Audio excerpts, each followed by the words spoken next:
अब सूरज को सलाम, जय हिंदुस्तान। बहुत स्वागत है आपका हमारे इस खास कार्यक्रम में। मैं हूं आपके साथ साधना बत्रा। शुरुआत करेंगे एक बड़ी खबर के साथ। बड़ी खबर, सूर्ययान की सफल लॉन्चिंग का काउंटडाउन शुरू हो चुका है। तो ये बड़ी जानकारी दे रहे हैं हरियाणा न्यूज पर। 20 मिनट बाद इसरो से लाइव प्रसारण होगा। इसरो लॉन्च करेगा सूर्य मिशन आदित्य L1। ठीक 11:50 पर आदित्य L1 की लॉन्चिंग होगी और आपको हर अपडेट देते रहेंगे। श्रीहरिकोटा के सतीश धवन स्पेस सेंटर से लॉन्चिंग होगी और लॉन्चिंग में PSLV एक्सेल रॉकेट का इस्तेमाल होगा। तो ये बड़ी जानकारी दे रहे हैं। तो अब देखिए हरियाणा न्यूज पर 20 मिनट बाद इसरो से लाइव प्रसारण होगा। हर एक जानकारी और हर एक अपडेट आप तक हम पहुंचाते रहेंगे। ठीक 11:50 पर आदित्य L1 की लॉन्चिंग की जाएगी। तो ये बड़ी जानकारी दे रहे हैं क्योंकि इसरो के मून मिशन की कामयाबी के बाद पूरे देश की निगाहें सूर्य मिशन पर टिकी हुई हैं और आदित्य L1 के लॉन्च की सारी तैयारियां पूरी हो चुकी हैं। और आज सुबह ठीक 11:50 पर आंध्र प्रदेश के श्रीहरिकोटा स्पेस स्टेशन से इसे लॉन्च किया जाएगा। अब दो तस्वीरें साझा कर रही हैं। पहले चंद्रयान और भारत की कामयाबी को हर किसी ने देखा, हालांकि अब सूर्ययान की बारी है और सफल लॉन्चिंग का जो काउंटडाउन है वो शुरू हो चुका है और अब से 20 मिनट बाद आप लाइव प्रसारण देखेंगे सिर्फ हरियाणा न्यूज पर। तो अब देखिए चांद के बाद सूर्ययान की सफल लॉन्चिंग का जो काउंटडाउन है वो शुरू हो चुका है और ठीक 11:50 पर मिशन के लिए आदित्य L1 की रवानगी होगी। हालांकि क्या कुछ रहेगा जल्द ही देंगे जानकारी और इसरो से लाइव प्रसारण जल्द ही आपको दिखाने वाले हैं हम। और इधर मिशन सूर्ययान के लिए देश भर में विशेष हवन पूजन भी किया जा रहा है क्योंकि सफल लॉन्चिंग के लिए वाराणसी में हवन किया गया है। उत्तराखंड में दून योग पीठ के केंद्रों पर सूर्य नमस्कार भी किया गया है और क्योंकि भारतवासियों के लिए एक बड़ी कामयाबी है, एक बड़ी उपलब्धि है। पहले चंद्रयान और फिर अब सूर्ययान की बारी है। तो ऐसे में इसरो का आदित्य L1 मिशन भारत को उन खास देशों के क्लब में शामिल कर देगा जिन्होंने सूर्य के अध्ययन के लिए अपने मिशन अंतरिक्ष में भेजे हैं और सभी की जो निगाहें हैं वो आज ही के दिन पर टिकी हैं क्योंकि आदित्य L1 के लॉन्चिंग पर सभी की निगाहें टिकी हुई हैं और ये जो सूर्य मिशन है वो पृथ्वी से करीब 15 लाख किलोमीटर तक रास्ता तय करेगा।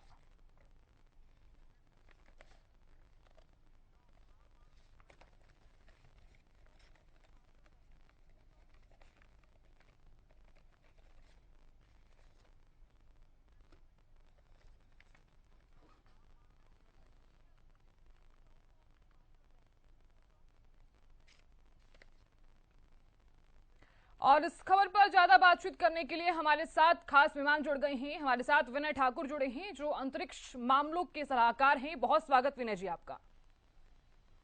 नमस्कार। तो देखिए, ऐसा नहीं है कि हम पहले हैं सूरज की जानकारी की थी, इसके पहले भी मिशन लॉन्च हुए हैं। पर जो अहम बात है वो ये कि हम आज नासा और यूरोपियन स्पेस एजेंसी से के समकक्ष चल रहे हैं और कई मामलों में उनसे आगे जाने की कोशिश कर रहे हैं। सबसे अहम बात यह है कि हम अपनी इंडिजिनियस टेक्नोलॉजी और इंडिजिनियस नॉलेज को आगे बढ़ा रहे हैं। मतलब जो हमारे यहाँ टेक्नोलॉजी विकसित हो रही है। पहली बात तो ये जिसमें एक L1 जुड़ा हुआ है, वो L1 का मतलब है लैग्रांज पॉइंट। वो पॉइंट जहाँ पर धरती और सूर्य का गुरुत्वाकर्षण बल बराबर हो जाता है। इस पॉइंट की एक खास बात यह है कि यहाँ पर जो हमारे यहाँ जो ग्रहण लगता है उसकी कोई इंटरप्शन नहीं होगी। कंटिन्यूअस डाटा गैदर करते हैं और ये मिशन के जरिए हम कोरोना, क्रोमोस्फीयर और जो सूर्य से जो तमाम तरह के जो पार्टिकल्स हैं उनके मैग्नेटिक फील्ड क्या है और वो कैसे इंटरेक्ट करते हैं। हम सब जानते हैं कि सूर्य जो है वो हमारे सौर मंडल के केंद्र में है और सिर्फ सौर मंडल को ही प्रभावित नहीं करता है बल्कि जो हमारी जो यूनिवर्स है उसकी कई चीजों को प्रभावित करता है। तो हमारे यहाँ जो भी हमारा कम्युनिकेशन सिस्टम है या एक ढंग से कह लें कि पूरी आपका जो पूरा जीवन है वो सूर्य से प्रभावित होता है। सूर्य से निकलने वाली किरणें, सूर्य का जो कोरोना का टेम्परेचर, जो सोलर विंड जो होते हैं उसमें जो सोलर पार्टिकल्स होते हैं और उसका जो मैग्नेटिक फील्ड है, तो ये जो मिशन हम भेज रहे हैं इसमें हम दोनों ही स्तर पर, पार्टिकल के स्तर पर, मैग्नेटिक फील्ड के स्तर पर, उससे निकलने वाली एक्सरे, इंफ्रारेड, अल्ट्रावायलेट रेज, तमाम चीजों का हम अध्ययन करेंगे कि उसका कंपोजिशन क्या है, पार्टिकल है तो पार्टिकल का मास क्या है, उसकी वेलोसिटी क्या है, उसका डायरेक्शन क्या है। बिल्कुल उसी तरह जो कोरोना बन रहा है या सोलर विंड बन रहा है या प्लाज्मा का जो क्रिएशन हो रहा है, तो हम उसका कंपोजिशन क्या है, उसका इंटरेक्शन जो धरती के जो सिस्टम है उसके साथ क्या है। तो ये हमारा एक बड़ा कदम है।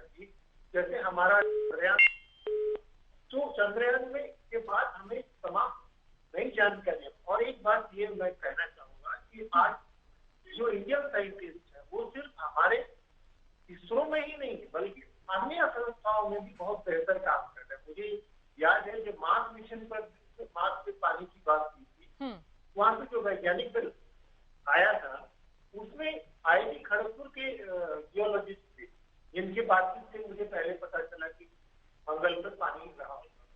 तो ये हमारे विज्ञान की दशा में और एक देश के रूप में हमारे आत्मविश्वास को खास करके वैज्ञानिक जगत पर काफी आगे ले जाए कि हम ना केवल जो बाकी लोग कर रहे हैं वो कर सकते हैं बल्कि हम उनसे आगे बढ़ करके कर सकते हैं। इस हिसाब से जो हमारा आदित्य L1 मिशन है वो एक ढंग से टर्निंग पॉइंट होगा। हमने चंद्रमा पे अपना जिसको हम अगर हम मोटर स्पोर्ट्स की बात लें तो इसमें बोलते हैं जो पोल पोजीशन, तो हम ये जो स्पेस साइंस है उस स्पेस साइंस में हम पोल पोजीशन एक्वायर करने की तरफ जा रहे हैं जहां हमारे पास एडवांटेज होगा। तो विनय जी ऐसे में सवाल ये भी उठता है कि आदित्य L1 स्पेसक्राफ्ट है क्या और ये L1 पॉइंट तक कैसे पहुंचेगा और वहां जाने के बाद अध्ययन किस किस चीजों की होगी? देखिए एक तो हम जो पोलर सैटेलाइट लाइट वर्सेस इसको भेजेंगे 15 लाख किलोमीटर पर है।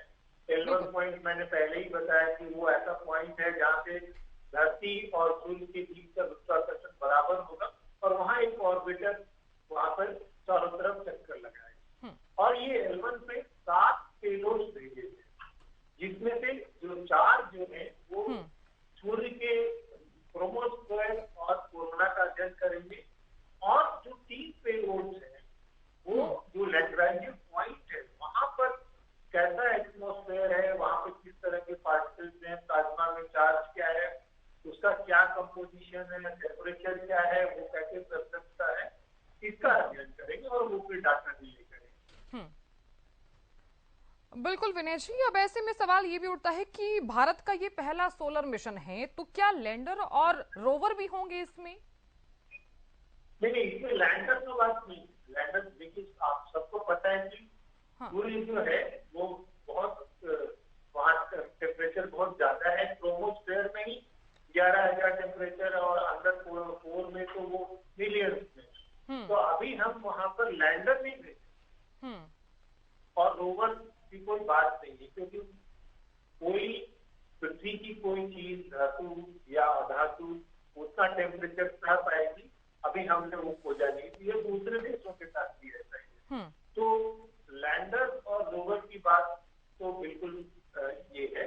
अभी हम ऑर्बिटर की बात कर रहे हैं। ये ऑर्बिट करेगा उस लैग्रांजियन पॉइंट पर स्थिर रह करके उससे वहां से जानकारी भेजेगा। बिल्कुल, क्योंकि देखिए समय जो है वो यहाँ पर ये देखा जा रहा है कि करीब 4 महीने का लग सकता है। तो देखिए अब बड़ा सवाल यहाँ पर ये भी उठता है कि इसमें खर्च कितना होगा। देखिए इस पर मैं एक बात, खर्च के बारे में आंकड़े तो मुझे नहीं पता है, पर ये हमेशा से ये बात चलती रही है कि जब भी कोई विकासशील देश या हमारे जैसे दोस्त जब इन मिशनों पर काम करते तो निश्चित तौर पर साइंस की जो पॉलिटिक्स है वो बिगड़ती है। देखिए, जब हमारा स्पेस प्रोग्राम शुरू हुआ था तब भी बहुत सारे लोगों ने कहा था कि जब भारत में इतनी गरीबी है, क्या जरूरी है इतने पैसे खर्च करके सैटेलाइट भेज देते। हम सब जानते हैं कि जो टेक्नोलॉजी है, टेक्नोलॉजी हमारे जीवन को पूरी तरह से बदलती है। उत्पादन, जो प्रोडक्शन प्रोसेस बदल जाता है, ट्रांसपोर्ट बदल जाता है, कम्युनिकेशन बदल जाता है। तो इसीलिए हमको ये जो मिशन है, जो साइंस को आगे बढ़ाते हैं और उसकी समझ के आधार पर तमाम चीजें बदलती है, उसमें हमको खर्च करना कि हम इंतजार नहीं कर सकते कि हम बैठे रहे और दुनिया आगे चले जाए, क्योंकि हम जानते हैं कि जो टेक्नोलॉजी की जो पॉलिटिक्स है उसमें हमको टेक्नोलॉजी कोई यूज ही नहीं देता है। हमने अपने इसरो में जो बाकी क्रायोजेनिक इंजन में देखा और तमाम चीजों में देखा, जो क्रिटिकल टेक्नोलॉजी है, क्योंकि उसके साथ डिफेंस और कॉमर्स दोनों जुड़े हुए हैं, तो कोई भी देश आपको ये आसानी से नहीं देता, अपनी शर्तों पे देता है। इस हिसाब से हमको खर्चे की बात इतना नहीं देख करके हमको ये देखना चाहिए कि क्या हम वर्तमान की परेशानियों को लेकर के भविष्य को गिरवी रख देंगे या भविष्य के रास्तों को मुश्किल कर देंगे। तो इस लिहाज से जो हमें अभी खर्च के बारे में जो लोग सवाल उठाते हैं उन्हें थोड़ा इस दिशा में भी बिल्कुल विनीत जी, आप बनी रहिए हमारे साथ, क्योंकि हमारे सहयोगी भी जुड़ गए हैं। बसंत जुड़े हैं न्यूज रूम से लाइव और जितेंद्र शर्मा भी जुड़ गए हैं। बसंत, सबसे पहले आपके पास आना चाहूंगी मैं, क्योंकि सूर्ययान की सफल लॉन्चिंग का काउंटडाउन शुरू हो चुका है और भारत की कितनी बड़ी कामयाबी यहाँ पर रहने वाली है, क्योंकि भारत ने एक पहले भी उपलब्धि हासिल की है। बिल्कुल साधना, सही कहा आपने। देखिए 11:50 पर सटीक जो है वो आदित्य L1 की लॉन्चिंग हो जाएगी और ये लॉन्चिंग काफी महत्वपूर्ण इसरो के लिए और पूरी दुनिया के लिए, इसलिए क्योंकि पूरी दुनिया की निगाहें इस समय में आदित्य L1 की लॉन्चिंग पर हैं। और साधना, आपने कहा कि भारत की क्या उपलब्धि रहेगी, सवाल ये है, बहुत बड़ा सवाल है, क्योंकि देखिए 15 लाख किलोमीटर बताया जा रहा है कि दूरी तय करेगा और ये केवल धरती से सूर्य की दूरी का 1% है। 1% दूरी तय करने के बाद जब L1 पॉइंट पर यह पहुंचेगा, उसके बाद 5 वर्ष तक बताया जा रहा है कि साधना L1 के चक्कर लगाएगा। सबसे पहले धरती की कक्षाओं में चक्कर लगाते हुए L1 तक पहुंचने में कुल 4 महीने, अगर सटीक बात करूं तो साधना देखिए 127 दिनों का समय लगेगा जब आदित्य L1 पहुंच जाएगा L1 पर। तो वहीं L1 पर पहुंचने के बाद जब वो स्टडीज शुरू होंगी, रिसर्च शुरू होंगी, सबसे पहले जो सूर्य की कक्षाएं हैं उनके बारे में स्टडीज की जाएगी। और ये स्टडी इसलिए महत्वपूर्ण हो जाती है साधना, क्योंकि देखिए सोलर सिस्टम का ऊर्जा का केंद्र सूर्य है, पेरेंट स्टार के तौर पर सूर्य को माना जाता है और सूर्य की स्टडी काफी महत्वपूर्ण हो जाती है। आसपास गैसेस का कितना दबाव है, आसपास वायुमंडल क्या है, किस तरीके से इलेक्ट्रोमैग्नेटिक फील्ड सोलर सिस्टम में काम करता है सूर्य के पास। हालांकि इसरो ने काफी साइंटिफिक वे से डिजाइन किया है आदित्य L1 को, ताकि पास से पास जाकर जो सूर्य की स्टडी है वो कर सके। लेकिन देखने की बात होगी कि जब पहुंचेगा, जब रिसर्च शुरू होने के बाद जब वहां से डाटा आना शुरू होगा, उसके बाद कितने पहलुओं से पर्दा उठा पाता है आदित्य L1। फिलहाल खर्चे की बात करें तो 400 से 450 करोड़ रुपए का खर्चा बताया जा रहा है। PSLV के रॉकेट का इस्तेमाल साधना इसमें किया जा रहा है। वही रॉकेट है जो चांद पर जब मिशन भेजे जाते हैं उसमें इस्तेमाल होता है। PSLV रॉकेट का जो इस्तेमाल है वो चंद्रयान 3 की लॉन्चिंग के समय भी हुआ साधना, इसीलिए लॉन्चिंग जो है वो सफल मानी जा रही है। हालांकि दुआओं का दौर अभी जारी है। अब देखने की बात होगी 127 दिन के बाद, अभी फिलहाल बात करूं तो 35 मिनट बचे हैं साधना, 35 मिनट के बाद जो है वो लॉन्चिंग का प्रोसेस शुरू हो जाएगा। काउंटडाउन ऑलरेडी शुरू हो चुका है। देखने की बात होगी कि आने वाले समय में जब 127 दिन का ये वक्त बीतेगा, L1 पॉइंट तक जब ये पहुंचेगा, उसके बाद क्या डाटा आता है और कितनी सफलता रहती है। अगर सच मानिए साधना, अगर ये परीक्षण सफल रहा इसरो की तरफ से तो पूरी दुनिया में मिसाल तो कायम हो चुकी है इसरो की, तो वहीं एक और बड़ी उपलब्धि जुड़ जाएगी, क्योंकि सूर्य तक अभी फिलहाल नासा ने 2001 में एक मिशन भेजा था। तभी जो तमाम मिशंस हैं उनकी स्टडीज को ध्यान में रखते हुए भी इसे डिजाइन किया गया और अब परीक्षण किया जा रहा है। बिल्कुल बसंत, आप बनी रहिए, क्योंकि जितेंद्र शर्मा भी जुड़ गए हैं। जितेंद्र, आप कितनी बड़ी सफलता मानते हैं भारतवासियों के लिए, क्योंकि सूर्ययान की सफल लॉन्चिंग का जो काउंटडाउन है वो शुरू हो चुका है। और सबसे पहले तो मैं आपसे ये समझना चाहती हूँ कि आदित्य L1 स्पेसक्राफ्ट है क्या? देखिए, अगर आदित्य L1 के बारे में अगर साधना बात की जाए तो सबसे पहले ये समझिए कि जिस तरीके से आदित्य L1 जो है दूरी तय करने वाला है, ये 15 लाख किलोमीटर की दूरी तय करेगा। और L1 जो है, जो हेलो ऑर्बिट्स के नाम से है, हेलो ऑर्बिट्स को समझिए, ये जो है दो आकाशीय क्षेत्रों के बीच में जो गुरुत्वाकर्षण पैदा होता है उसका स्थान लेगा, वहां पर ये काम करेगा। आप ये समझिए कि जो दो ध्रुव है सूर्य और पृथ्वी के बीच में एक ऐसा स्थान जहां पर ये अपने आप को सुरक्षित रख सके, इसको कोई किसी प्रकार का नुकसान ना हो, वहां से ये आकलन करेगा। और सबसे बड़ी बात है कि जिस तरीके से आज तक जो है, मैं ये कहूंगा कि आज तक जो है 22 ऐसे जो है उपग्रह जो है सूर्य की जानकारी के लिए भेजे गए हैं, जिसमें अमेरिका, जर्मनी और यूरोपीय स्पेस शामिल है। उसके बाद भारत शामिल होने वाला है। और सबसे बड़ी बात है, जो कोरोना की पहली परत होती है, जो जिस तरीके से वहां का टेम्परेचर है, वहां का जो है तापमान है, सूर्य से निकलने वाले बहुत से इस तरीके से उल्का पिंडों के बारे में जो है लगातार अध्ययन करता रहा है। अमेरिका की नासा जो है वो लगातार अध्ययन करता रहा है, तो उसमें मदद मिलेगा। लगातार किस तरीके से टेम्परेचर बढ़ रहा है, जिस तरीके से ये भी एक अनुमान लगाया जाता है कि 13 लाख हमारी जो पृथ्वी है जहां पर जीवन है वो सूर्य के अंदर समा सकती हैं। तो बहुत से ऐसे राज हैं जिनके बारे में ये पर्दा उठा सकता है। और सबसे बड़ी बात है, देखिए 5.25 साल ये कार्य करेगा। और जिस तरीके से नासा ने इसकी संरचना की है, क्योंकि जिस समय जो है 19 के अंदर लगातार जो है नासा के वैज्ञानिक जो है चंद्रयान को लेकर लगातार काम कर रहे थे, तो उसी दौरान जो है 2 को लेकर जिस तरीके से, उसी तरीके से सूर्य को लेकर भी जो है आदित्य L1 की जो है संरचना की जा रही थी। और लगातार जो है इस पर भी ध्यान दिया जा रहा था। और सबसे बड़ी बात यही है कि जिस तरीके से इसको बनाया है, उसको लेकर इसरो के जो प्रमुख हैं एस सोमनाथ, उनका कहना है कि इससे हमें वो चीजें प्राप्त होंगी, पूरे विश्व के वैज्ञानिकों को वो चीजें जानने के लिए मिलेंगी जो अब तक जो है कहीं भी इसके बारे में कोई भी जानकारी नहीं है। जी बिल्कुल जितेंद्र, हमारे साथ अंतरिक्ष मामलों के जानकार विनय ठाकुर भी बने हुए हैं। विनय जी, आपसे मैं ये जानना चाहती हूँ कि सूर्य के पास अभी तक 22 मिशन जा चुके हैं, तो भारत वाला L1 ही खास क्यों है? इस पर दोबारा कहेंगे? बिल्कुल विनय जी, अब ये जानना चाहती हूँ क्योंकि सूर्य के पास करीब 22 मिशन जा चुके हैं, तो भारत वाला L1 ही खास क्यों है? देखिए, जो L1 जा रहा है, पहले हम देख रहे कई अंतरिक्ष मिशन जो सोलर पे गए हैं, तो कई सफल भी हुए पहले। हम ये जानते हैं कि जो सूर्य जो है वो हमारे सौरमंडल का सबसे बड़ा ग्रह है, तो वहाँ एनर्जी भी ज्यादा है, उसकी ग्रेविटेशनल फील्ड भी ज्यादा है। और हम जो हाल के दिनों में जो देख रहे हैं कि जो पार्टिकल्स का जो रहस्य, जो ब्रह्मांड का रहस्य, जो लार्ज हैडर रीजन में, वहां भी हमको काफी हाई एनर्जी की जरूरत है। अंतरिक्ष में जब हम सूर्य के पास जाते हैं तो वहां पे जितनी हाई एनर्जी है और किस हिसाब से पार्टिकल्स के ब्रेक डाउन होते हैं। और हम ये देख रहे हैं कि हमारे जो वैज्ञानिक हैं वो काफी इनोवेटिव ढंग से सोचते हैं। जो चंद्रयान में भी हमें पता चला है कि उन्होंने कई चीजें जो बाहर से कई देश काफी दिनों से खोज रहे थे, हमने पहले उसको खोजा।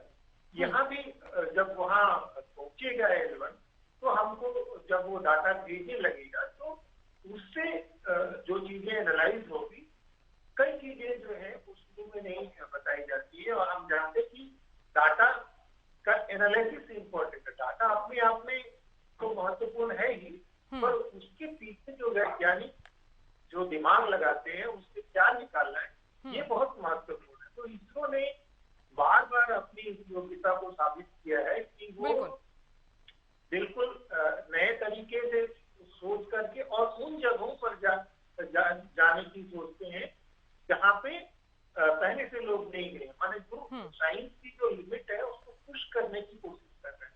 और स्पेस साइंस में ये हमारी खुशकिस्मती है कि हमारे पास ऐसे वैज्ञानिक हैं जिन्होंने इस काम को बखूबी अंजाम। बिल्कुल विनय जी, मेरे सहयोगी भी लगातार बने हुए हैं। बसंत, आपके पास आना चाहूंगी मैं, क्योंकि अब से कुछ ही समय बाद ये लॉन्च हो जाएगा और भारतवासियों के लिए एक बड़ी उपलब्धि के रूप में भी इसे देखा जाएगा। तो अब आपसे मैं जानना चाहती हूँ कि किस रूट से होते हुए कितने दिन में पहुंचेगा ये? देखिए साधना, आपने रूट का जिक्र किया। सबसे पहले जो पृथ्वी की कक्षाएं हैं उनके चक्कर काटने के बाद जो है ये सूर्य की तरफ प्रस्थान करेगा साधना, और कुल 127 दिन का समय बताया गया इसरो की तरफ से कि L1 तक पहुंचने में लगेगा। और ये समय काफी मुश्किल भरा आदित्य L1 के लिए होने वाला है, क्योंकि देखिए पृथ्वी की कक्षाओं को गुरुत्वाकर्षण बल के ऑपोजिट रैके से पार करना होगा, और उसके बाद जब ये सूर्य के L1 पॉइंट पर पहुंचेगा, ये बताया जाता है नासा के वैज्ञानिकों की तरफ से भी, L1 पर जाकर एक अनइंटरप्टेड छवि जो है वो सूर्य की, अनइंटरप्टेड विजन ऑफ द सन जो है वो क्लियर हो पाएगा। और उसके बाद जो है वो रिसर्च शुरू होगी, जो परीक्षण है वो शुरू होगा। वहां पर जो प्रयोग है जो आदित्य L1 को करने हैं, सूर्य के आसपास क्या चल रहा है, क्या बिहेवियर है, क्या प्लाज्मा बिहेवियर है सूर्य के आसपास का, इस बात को लेकर स्टडी होगी। और बहुत महत्वपूर्ण डेटा जो है साधना हमें समझने की जरूरत है, जिन पर से अब तक पर्दा नहीं उठ पाया है। ये कयास लगाए जा रहे हैं कि काफी महत्वपूर्ण जो जानकारियां हैं वो आदित्य L1 के जरिए मिल चुकी हैं, मिलने जा रही है, माफ कीजिएगा। और अभी दुआओं का दौर भी शुरू हो चुका है पूरे भारतवर्ष में, हवन यज्ञ चल रहे हैं साधना। देखिए चंद्रयान 3 की एक बहुत बड़ी उपलब्धि, ऐतिहासिक दक्षिणी ध्रुव पर पहुंचा भारत और पूरी दुनिया में मिसाल कायम की। अब सभी दुआ ये कर रहे हैं कि आदित्य L1 की जब लॉन्चिंग होगी तो एक और बड़ी मिसाल इसरो की तरफ से जो है वो दी जाएगी आदित्य L1 की लॉन्चिंग। काउंटडाउन तो शुरू हो ही चुका है। इससे पहले आपने ये भी देखा होगा कि भारत के जितने भी वैज्ञानिक हैं वो सूर्य के अध्ययन के लिए जमीन से टेलीस्कोप का इस्तेमाल करते थे, लेकिन अब ऐसा नहीं होगा। बिल्कुल साधना, सही कहा आपने जी। 7 पेलोड को लेकर जाएगा। बताया जा रहा है कि जो 4 मेन पेलोड हैं वो सूर्य का अध्ययन करेंगे, और जो 3 पेलोड है साधना वो आसपास क्या चल रहा है, क्या बिहेवियर चल रहा है, गैसेस के क्या फॉर्म है, इलेक्ट्रोमैग्नेटिक फील्ड क्या है उस पॉइंट पर, जिस पॉइंट पर आदित्य L1 को पहुंचना है, इसकी स्टडी करेंगे। 7 कुल पेलोड रहने वाले हैं और कुल 127 दिन का समय साधना इसे लगेगा आदित्य L1 को L1 तक पहुंचने के लिए। बिल्कुल बसंत, हमारे सहयोगी भी लगातार जुड़े हुए हैं। जितेंद्र, आपके पास आना चाहूंगी मैं, क्योंकि काउंटडाउन तो शुरू हो ही चुका है और अब से कुछ ही समय बाकी है, तो अब आप क्या जानकारी दे पाएंगे? क्योंकि देखिए चंद्रयान की तरह ये जो आदित्य L1 है वो भी अब लॉन्च हो जाएगा, और भारतवासियों के लिए एक बड़ी उपलब्धि भी इसे देखा जाएगा, क्योंकि पहले तो भारतवासी ये खुशी मना रहे थे कि चंद्रयान जो है वो लॉन्च हो चुका है, और अब यहाँ पर क्या तस्वीरें देखने को मिलेंगी? देखिए, सबसे बड़ी बात यही है कि जिस तरीके से चंद्रयान 3 जो है दक्षिण ध्रुव पर जो है लैंड किया था, उसके बाद जो है लगातार पूरे भारत ने क्या पूरे विश्व में जो है इसको लेकर जो जश्न मनाया। आज जहां तक आदित्य L1 की बात की जाए तो इसरो में जो भी सबसे बड़ी बात तो ये थी कि आम लोगों के लिए उन्होंने कहा कि आप वेबसाइट पर जाकर नामांकन भर सकते हैं, और जिस तरीके से ये रूट रहने वाला है, जिस तरीके से इसका प्रक्षेप पात्र होने वाला है, उसको आप देख सकते हैं। और सबसे बड़ी बात है, जिस तरीके से आपने पूछा कि उसके बाद की क्या तस्वीर बदलने वाली है, मैं आपको एक आकलन बता दूं कि देखिए चंद्रयान 3 जब हमारा कामयाब हुआ, उसके बाद आप ये लगाइए कि एक इसरो जो हमारी जो वैज्ञानिक संस्था है इंडियन स्पेस रिसर्च ऑर्गेनाइजेशन, उसको लेकर जो है लगातार तमाम एजेंसियों के, मैं कहूंगा नासा हो, आम वैज्ञानिक संस्थान हो, जो उन्होंने तमाम ने बधाई दी है। और सबसे बड़ी बात है, हमारी स्पेस का एक जो रिवॉल्यूशन आप निकाल के लगाए, तो वो कहीं ना कहीं उसका जो डेवलप है वो इतना हुआ है कि एक दिन के अंदर अगर उसका प्रतिशत लगाएं तो उसके अंदर जो है 25 से 35% वृद्धि हुई है। तो आप ये लगाइए कि आकाशीय खगोलियों को लेकर जिस तरीके से वैज्ञानिकों का हमारे देश के वैज्ञानिकों का कदर बढ़ा है, वो अपने आप में अतुल्य है। और दूसरी बात यह है कि किस तरीके से ये आदित्य L1 जा रहा है। इससे पहले देखो मिशन जो है सूर्य की जानकारी के लिए भेजे जा चुके हैं, 22 मिशन भेजे जा चुके हैं, जिसमें सबसे पहले अमेरिका की जो नासा है वो सबसे अग्रणी रही है। दूसरे नंबर पर जर्मनी देश रहा। तीसरे नंबर पर जो है यूरोपीय स्पेस रहे हैं, जिन्होंने लगातार जानने की कोशिश की है। लेकिन ये हमारा जो आदित्य L1 है, ये ठीक दिशा में जाने के बाद लगातार जिस तरीके से अध्ययन करता है, मैं आपको एक आकलन भी बता दूं कि जिस तरीके से बताया जाता है कि सूर्य के अंदर जो है, सूर्य इतना बड़ा ग्रह है जिसके अंदर 13 लाख पृथ्वी समा सकती है। तो ये बहुत सी ऐसी चीज है, उनका भी राज खुलेगा। बहुत सी उल्का पिंड है जिनसे हमारे सैटेलाइट जो है, जो हमारे सौर मंडल पर सैटेलाइट है, उनको खतरा हो सकता है। उनके लिए भी उनके बारे में अध्ययन जानने की जरूरत पड़ेगी, क्योंकि देखिए आज हम फोन पे बात कर रहे हैं, ये तमाम चीजें जो है टोटली सैटेलाइट से पर निर्भर है। उनको सुरक्षित रखने के लिए भी वैज्ञानिकों को इसको जानना जरूरी है, क्योंकि बहुत सी उल्का पिंड जो है लगातार सूर्य पर इस तरीके की हमने देखा है कि किस तरीके की उल्काएं पिंड है वो पृथ्वी पर आती हैं, लेकिन दूरी की वजह से वो बच जाते हैं। तो सारी चीजों को मिलाकर के इसको लेकर जो है देखिए तमाम विश्व की भी नजरें जो है इस पर लगी हुई हैं। और जिस तरीके का आज जो है आदित्य L1 जो है, मैं कहूंगा कि जिस तरीके की भरेगा तो विश्व में हमारा जो है कद आप अंदाजा लगाएं कि किस तरीके से कद बढ़ने वाला है। और एक चीज और मैं आपको बता दूं कि देखिए यहीं हम रुकने वाले नहीं है। इसरो ने इसके बाद भी जो है गगनयान की बात की है कि इसके बाद जो है वो गगनयान भी जाने वाला है। तो आप अंदाजा लगाएं किस तरीके से भारत के वैज्ञानिक जो है लगातार इस तरीके से काम कर रहे हैं, जो विश्व में अपनी एक चमक बना रहे हैं। और यही कारण है कि आज एक के बाद एक और बड़ी उपलब्धि जो है, और भारतवासियों पर अब भरोसा जो है और ज्यादा बढ़ जाएगा, क्योंकि भारत ने इतनी बड़ी उपलब्धि पहले ही हासिल कर ली है, तो यहाँ पर भरोसा जो है वो और ज्यादा बढ़ने वाला है।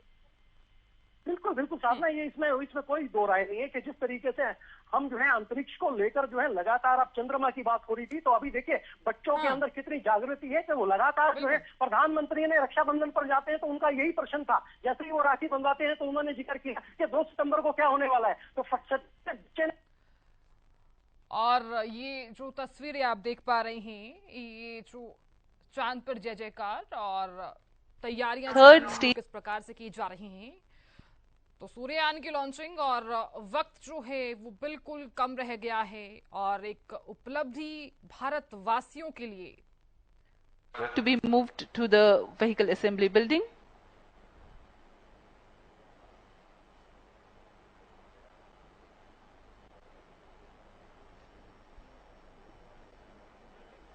ये नज़ारा आप देख रहे हैं व्हीकल असेंबली बिल्डिंग का, जहां पर पूरे व्हीकल को असेंबल किया जाता है।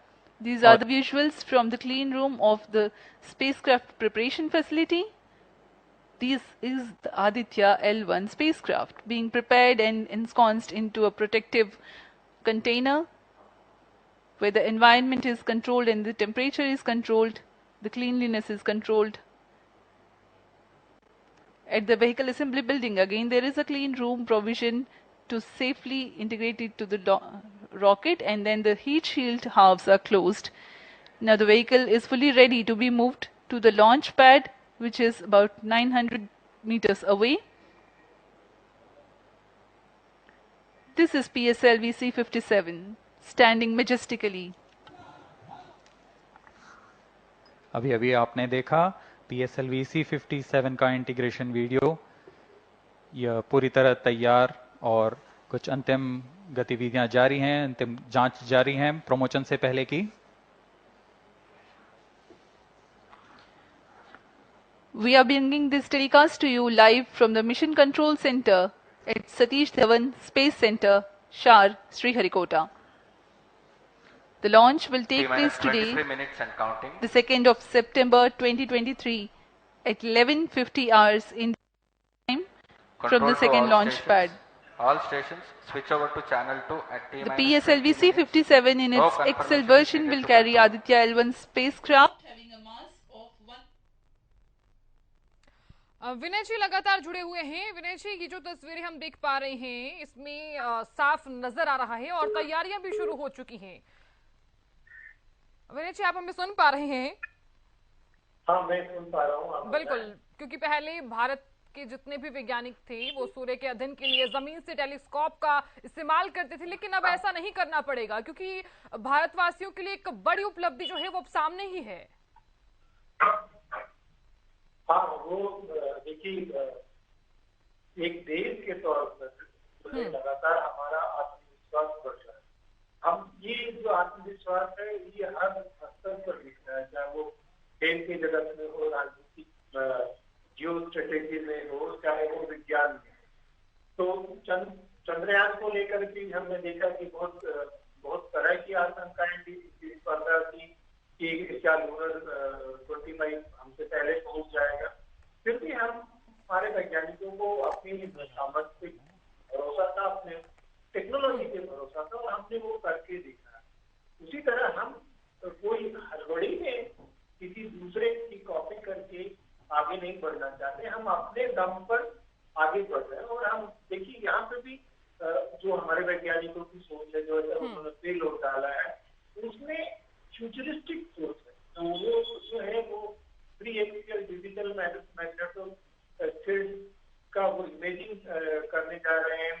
उसी तरह प्लाज्मा में जो पार्टिकल्स जो है उन पार्टिकल्स किस तरह के, हेवी, लाइट, अल्ट्रावायलेट रेज में भी उसी तरह है। और विजिबल स्पेक्ट्रम, हम जानते हैं कि सूर्य जो है हमारे जीवन के केंद्र में है और ये हर स्तर पर, चाहे वो साहित्य में हो, चाहे वो विश्वों में हो।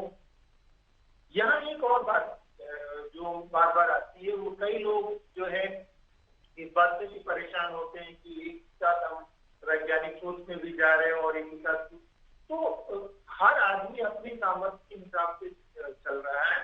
और हमको जो विज्ञान है वो विज्ञान के क्षेत्र में हमारे ऑब्जर्वेशनल साइंस प्राचीन काल से ही काफी मजबूत रहा है। और हम अपने पुराने जो स्रोत हैं, वैज्ञानिक स्रोत, जो चिंतन जो कई बार अनदेखे रह गए हैं आधुनिक विज्ञान के, इन दोनों को मिलाकर के आगे चल रही है। चाहे वो हमारे नेविगेशन सिस्टम की बात चल रही हो, चाहे वो मटेरियल साइंस की बात चल रही हो, चाहे वो मेडिकल साइंस। तो ये आदित्य भी जो है हमारे पास वो जीवन के नए रहस्यों को, चाहे वो पार्टिकल साइंस में हो, चाहे वो एनर्जी फील्ड में हो, चाहे वो मैग्नेटिक फील्ड में। मैग्नेटिक में दो, जो ग्रेविटेशनल फील्ड है और इलेक्ट्रोमैग्नेटिक फील्ड है। तो अल्ट्रावायलेट रेज का हम सब जानते हैं, अल्ट्रावायलेट रेज कैसे हमारे जीवन को प्रभावित करता है, रेडियो वेव कैसे प्रभावित करता है। तो एक ढंग से ये जो हम मौलिक सोच और मौलिक प्रौद्योगिकी को आगे बढ़ाने की दिशा में ये एक बड़ा कदम है। और ये कैसे समय में हो रहा है जहाँ पे ये बड़े पैमाने पर इसरो कैसे चंद्रयान में ब्रिक्स के समय में हुआ, और ये आदित्य L1 जो है अभी G20 चल रहा है, इस समय में हो रहा है। तो इससे सोच सकते हैं हम कि आज जो है हमारे वैज्ञानिक इस बात को लेकर के बिल्कुल विश्वस्त हैं कि हम हर चीज का सामना करने को सक्षम। बिल्कुल विनेश जी, अब आपसे मैं ये भी समझना चाहती हूँ कि आदित्य L1 अगर सूर्य के करीब जा रहा है तो जितने भी अनसुलझे रहस्य हैं क्या वो दूर हो जाएंगी? क्योंकि वहां जाने के बाद तो सूर्य से आने वाली जितनी भी किरणें हैं उसका अध्ययन किया जाएगा।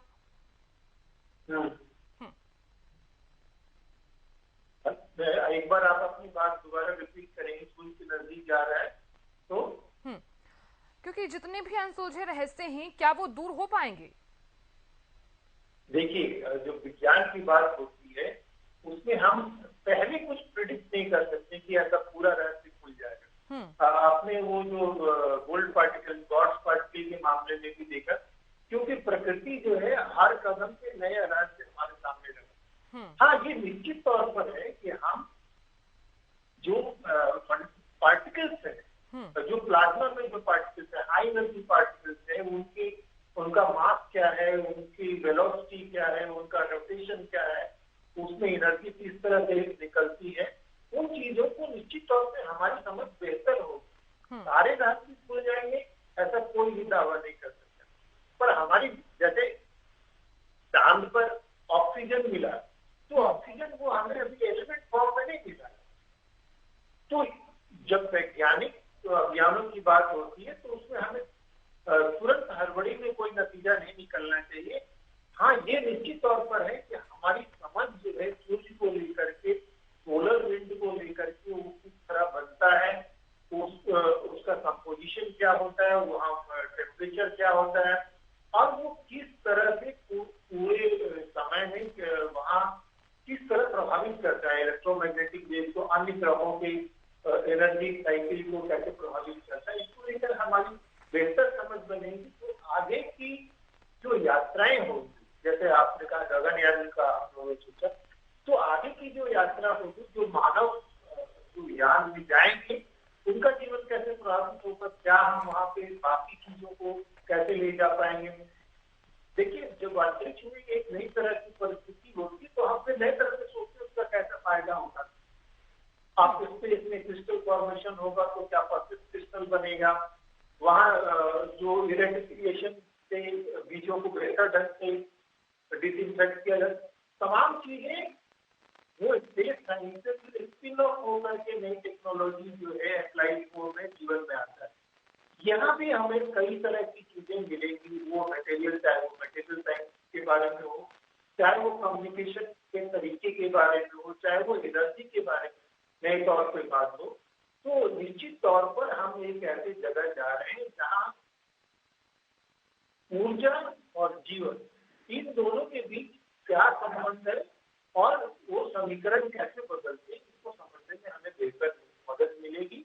और हमारे वैज्ञानिकों को उसके लिए बहुत बधाई देना चाहिए, और साथ ही तमाम भारतीय लोगों को जिन्होंने हमारे वैज्ञानिकों के पीछे अपना भरोसा जताया है, और वो नई पीढ़ी को ये सोचने का विश्वास देंगे कि उनको आज दुनिया के पीछे चलने की जरूरत नहीं है, बल्कि दुनिया के कदम मिलाकर और दुनिया से आगे चलकर उनको रास्ता बताएंगे। और ये हर फील्ड में ये चीज लागू होती है। विज्ञान, हमारे वैज्ञानिकों ने ये भरोसा हमको और हमारी नई पीढ़ी को दिया। बिल्कुल विनय जी, आप बने रहिए क्योंकि मेरे सहयोगी भी लगातार जुड़े हुए हैं। बसंत आपके पास आना चाहूंगी मैं, क्योंकि देखिए अब भरोसा जो है वो बढ़ता हुआ नजर आ रहा है, क्योंकि समय जो है बिल्कुल नजदीक आ गया है। 12 से 15 मिनट का समय केवल रह गया आदित्य L1 की लॉन्चिंग को लेकर, और सभी की निगाहें इस समय इसरो के श्रीहरिकोटा के सतीश धवन स्पेस सेंटर पर भी हैं, क्योंकि नासा से लेकर जितने भी दुनिया की स्पेस एजेंसीज हैं उन्होंने लोहा माना जब चंद्रयान 3 ने सफल लैंडिंग की, और उसके बाद अब सभी की नजरें आदित्य L1 पर हैं। अभी आपको बता दें 12 से 15 मिनट का ये समय है, लास्ट 15 मिनट्स ऑफ टेरर भी कहा जाता है, क्योंकि इस दौरान कई कैलकुलेशंस होती हैं। लॉन्चिंग से पहले वो सभी कैलकुलेशन जो हैं वो अब काउंटडाउन का एक हिस्सा बन चुके हैं, और 10 से 15 सेकंड पहले असल काउंटडाउन जो है लॉन्चिंग से पहले शुरू हो जाएगा, और इस काउंटडाउन में तमाम जो कैलकुलेशन एक बार फिर से रिपीट होंगी, और इस कैलकुलेशन के बाद एक सफल लॉन्चिंग के कयास इसलिए लगाए जा रहे हैं क्योंकि ये PSLV रॉकेट है, यही वही रॉकेट है साधना जो कि चंद्रयान 3 को जिसने लॉन्च कराया था, और अभी पूरी दुनिया की स्पेस एजेंसीज की निगाहें केवल आदित्य L1 की लॉन्चिंग पर है।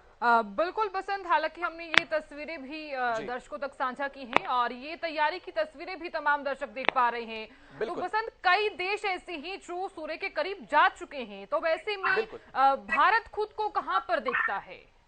बिल्कुल सही कहा साधना, देखिए ये कोई पहला मिशन नहीं है जो सूर्य पर जा रहा है, हालांकि भारत का पहला मिशन है जो सूर्य के लिए लॉन्च हो रहा है।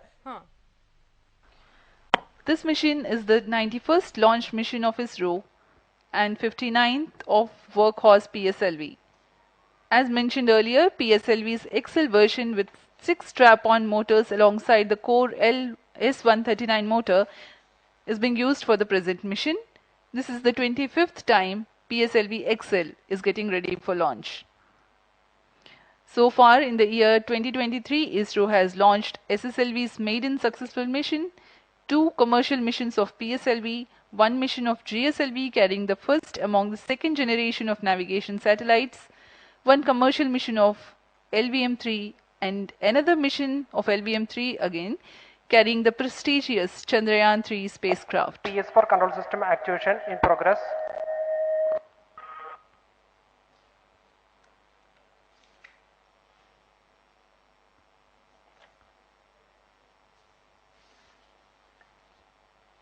आदित्य L1 जो कि एक अंतरिक्षयान है इस मिशन का, इसको पृथ्वी से 235 बाई 19,500 किलोमीटर की निम्न भूकक्षा में 19.2 डिग्री के झुकाव के साथ अंतक्षेपित किया जाएगा।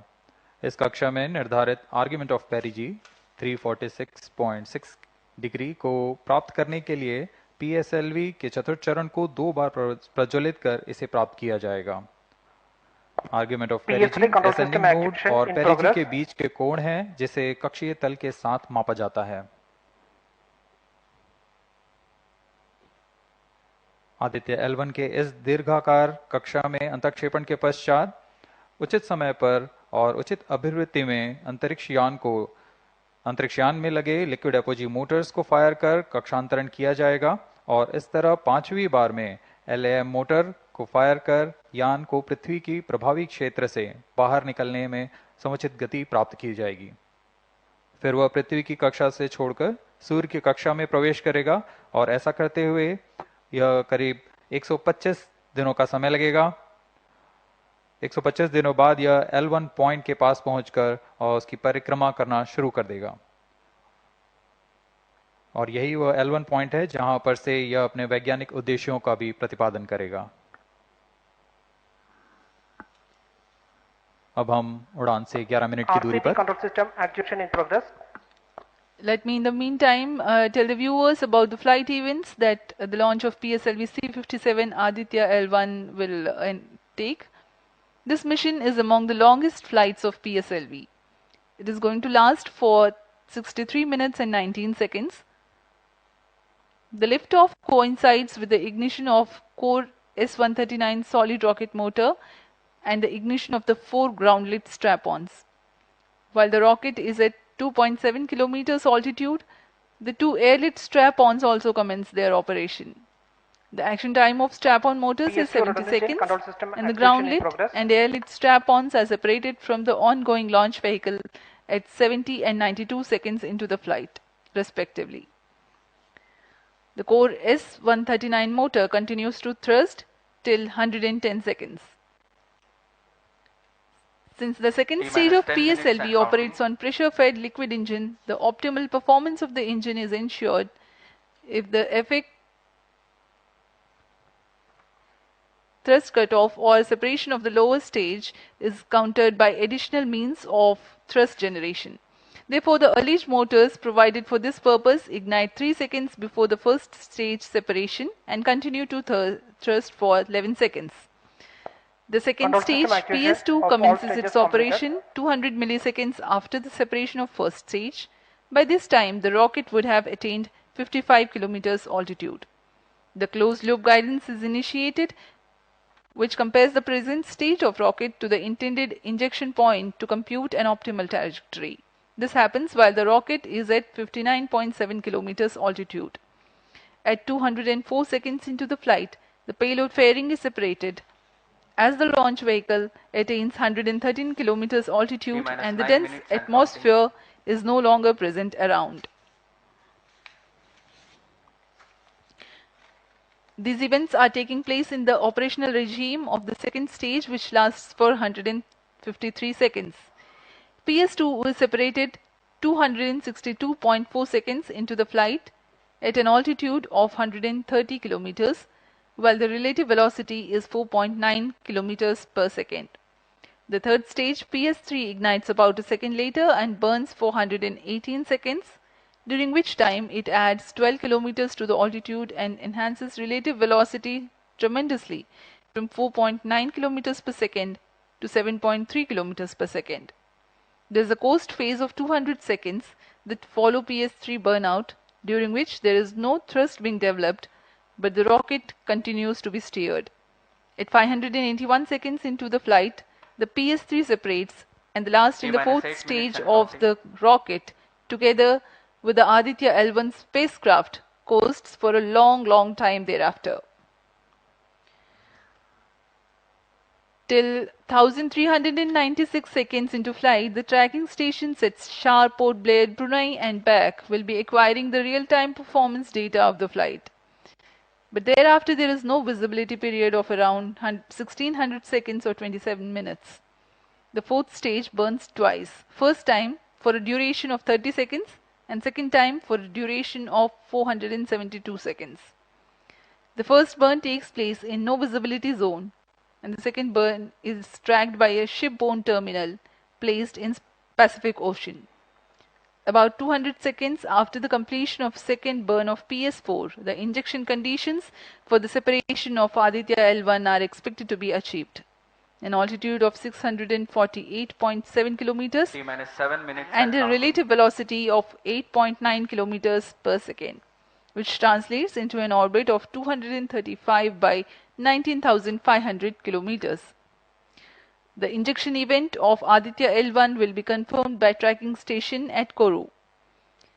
From the initial placement in low Earth orbit, Aditya L1 will undergo a series of earthbound orbit raising and eventually it will exit Earth's sphere of influence to reach Lagrange's point L1 in a journey spanning over 4 months. There it will be placed in a halo orbit around L1.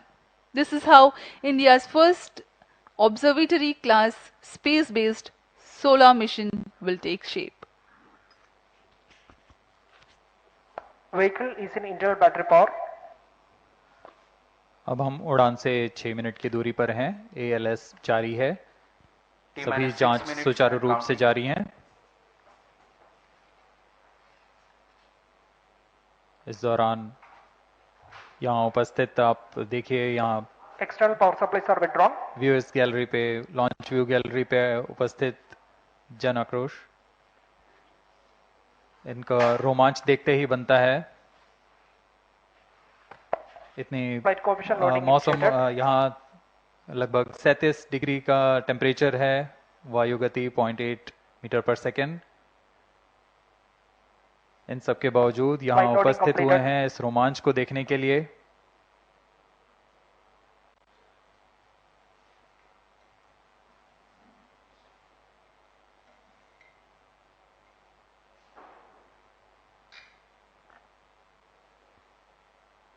Air traffic controller और मौसम विभाग की अनुमति भी प्राप्त की जा चुकी है। विभिन्न ऊंचाई पर वायु गति माप ली गई है और इसे ऑनबोर्ड कंप्यूटर पर लोड कर दिया गया है। The Satish Dhawan Space Center has its own meteorology department which keeps a very close watch on the weather at the launch base. Weather today is going to be dry and hot. The skies will remain clear. Ground winds will be benign and upper winds also are benign for the flight of PSLV C-57 Aditya L1 mission.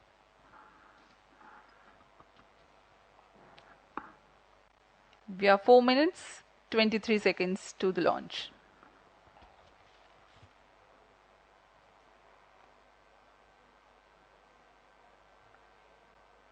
सभी वैज्ञानिक अपने console पर आंकड़े देखते हुए सभी तंत्र सामान्य निष्पादन कर रहे हैं। अब हम 4 मिनट की दूरी पर हैं उड़ान से। T-4 minutes and counting. सामान्यतः PSLV के मिशन लगभग 2000 सेकेंड में प्राप्त कर लिए जाते हैं, लेकिन यह मिशन कुछ अलग है।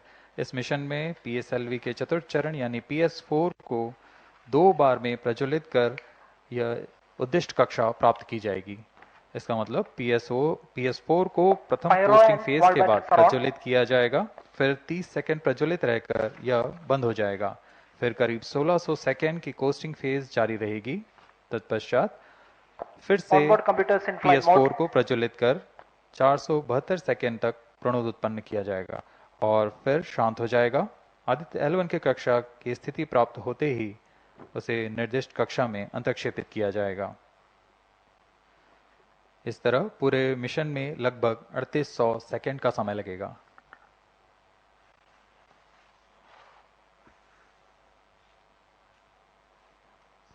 T-3 minutes and counting.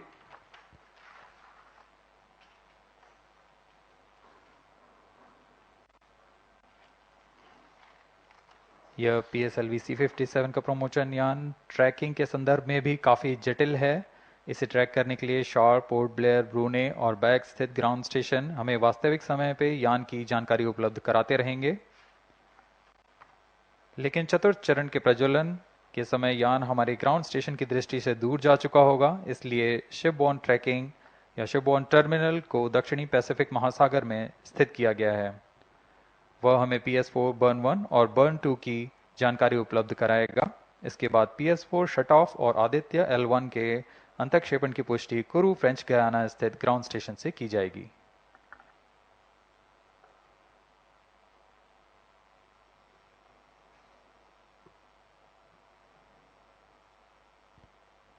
T-2 minutes and counting.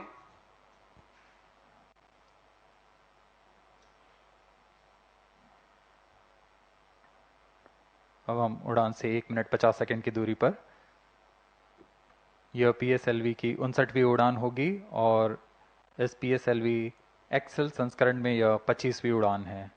ISRO के वर्क हॉर्स कहे जाने वाले इस रॉकेट कई ऐतिहासिक मिशन को सफलतापूर्वक संपन्न किया है, जिसमें चंद्रयान 1 और मार्स ऑर्बिटर मिशन उल्लेखनीय हैं।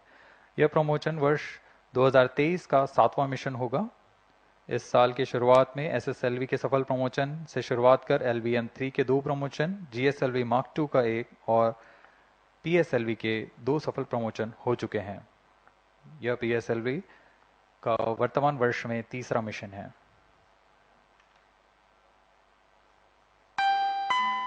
All stations stand by for the time mark. T-1 minute and counting. Minus 55 seconds. All shafts are armed. Minus 50 seconds. All sequencers armed. तो हमारे साथ बने रहिए। अब 40 सेकंड पर Minus 40 seconds. प्रमोशन किया PS2 जाएगा। VHPP open. Minus 35 seconds. Minus 30 seconds. Real-time programs activated. Minus 25 seconds. PS2 VSPP open. Minus 20 seconds. PS on ignition RMS arm. Minus 15 seconds. 10, 9, 8, 7, 6, 5, 4, 3, 2, 1, 0. Plus 5 seconds.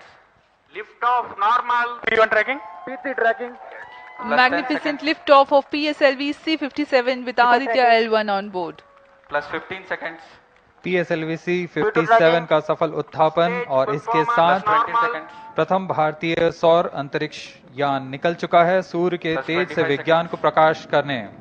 Air lead strap on ignited. इसके साथ ही Plus एक और 30 कदम seconds. है अंतर्ग्रहीय सफर में भारत की उपस्थिति सिद्ध करने का। आप देख रहे हैं PSLV-C 57।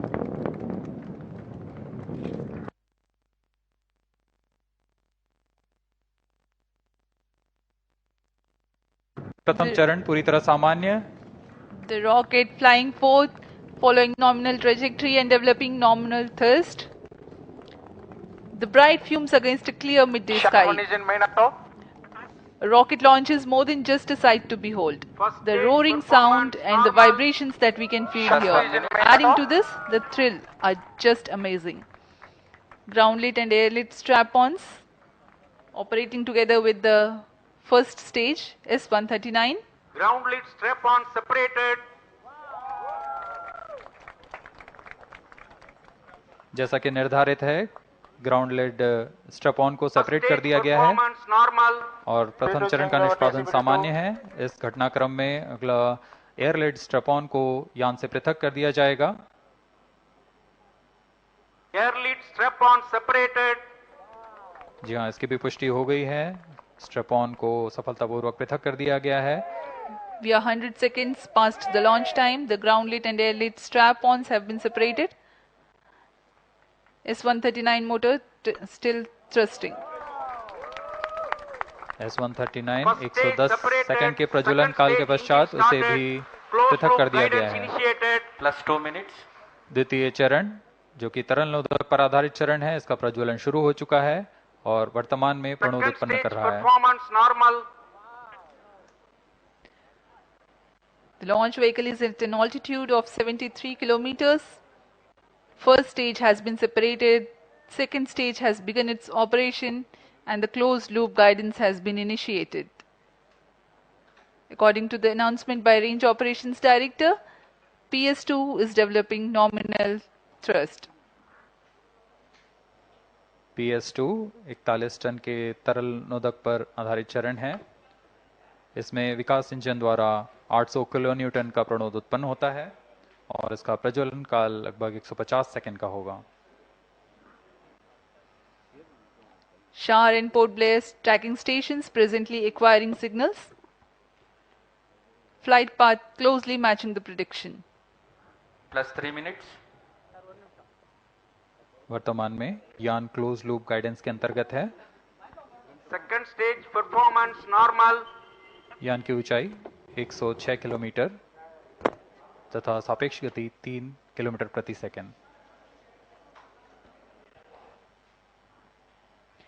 The velocity addition in PS2 regime is going to be from 2 kilometers per second to 4.9 kilometers per second. Payload fairing separated. The payload fairing covering the Aditya L1 spacecraft has been separated. The current altitude of the launch vehicle is 118 kilometers. Relative velocity exceeding 3.8 kilometers per second. जी हाँ, यान अब घने वातावरण से बाहर जा चुका है, इसलिए ऊष्मा कवच की जरूरत नहीं रह जाती है और इस कारण इसे यान से पृथक कर दिया जाता है। Second stage performance normal.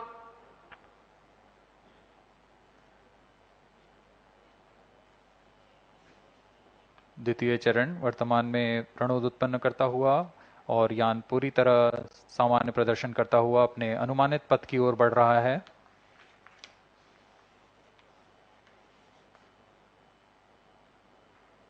Second stage separated, third stage ignited. द्वितीय चरण को भी सफलतापूर्वक यान से पृथक कर दिया गया है उसके प्रज्वलन काल समाप्त होने पर। और तृतीय चरण जो कि ठोस नोदक पर आधारित चरण है, इसका प्रज्वलन शुरू हो चुका है। We are close to 5 minutes past the launch time. Presently, the third stage of PSLV is operational, developing nominal thrust. Plus 5 minutes. तृतीय चरण में 7.6 टन के ठोस नोदक का प्रयोग होता है और इसका प्रज्वलन काल 117.7 सेकंड का होगा।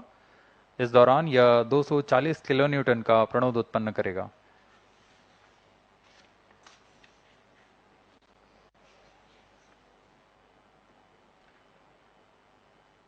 वर्तमान में यान की ऊंचाई 134 किलोमीटर तथा सापेक्ष गति 5.96 किलोमीटर प्रति second.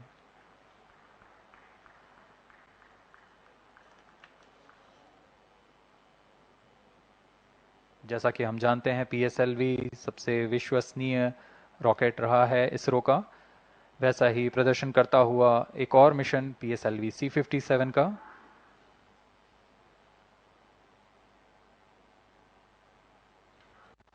For the present mission, after PS3 completes Plus its 6 burn minutes. duration, a coast phase of 200 seconds will follow, in which the rocket will continue to be steered while there is no development of thrust.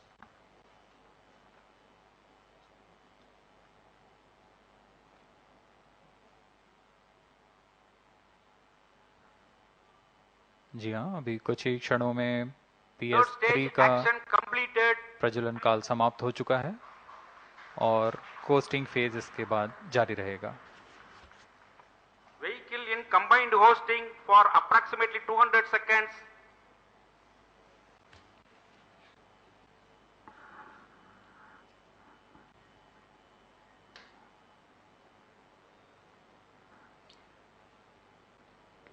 Unique to this mission, the Vehicle PS4 performance normal. will start twice at pre-designated times Plus and 7 duration. minutes. The multiple start capability of PS4 will be utilized very aptly to achieve the argument of perigee of 346.6 degrees, which is very crucial for this mission.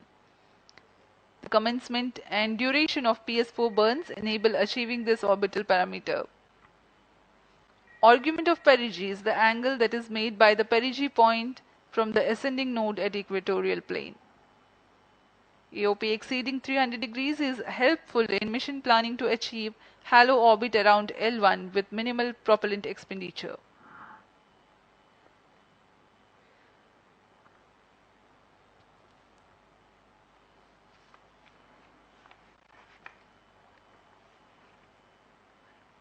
सभी वैज्ञानिक गहनता से अध्ययन करते हुए इन आंकड़ों का, जो कि ग्राउंड स्टेशन द्वारा प्रसारित किए जा रहे हैं। वर्तमान में PS3, PS4 combined costing phase जारी है। यान की ऊंचाई 170 किलोमीटर तथा सापेक्ष गति 7.32 किलोमीटर प्रति सेकंड है।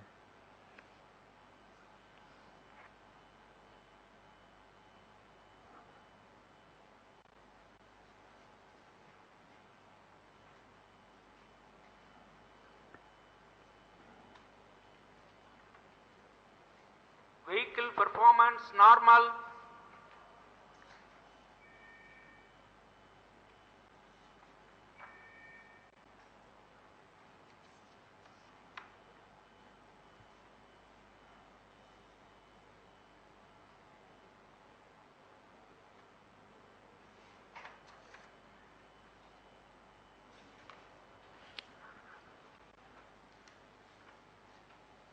plus 9 minutes.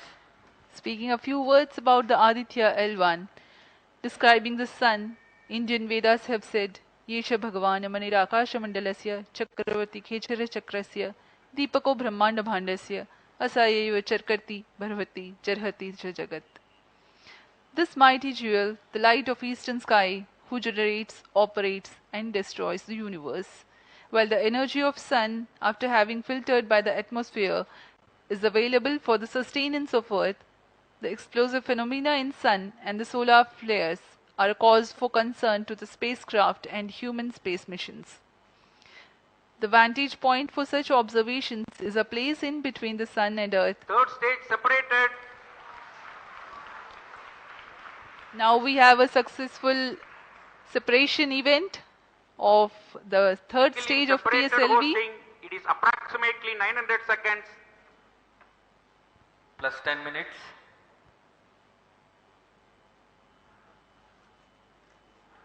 जी हाँ, तृतीय चरण को सफलतापूर्वक दिया गया है और अब PS4 कोस्टिंग फेज पर है। इस दौरान कोई भी प्रणोद उत्पन्न नहीं हो रहा है। यान प्राप्त संवेग से आगे बढ़ता हुआ और निर्धारित पथ का अनुकरण करता हुआ जा रहा है। We are 627 seconds from the launch. For another 600 more seconds or so, we will be getting tracking data from the BIAX ground station.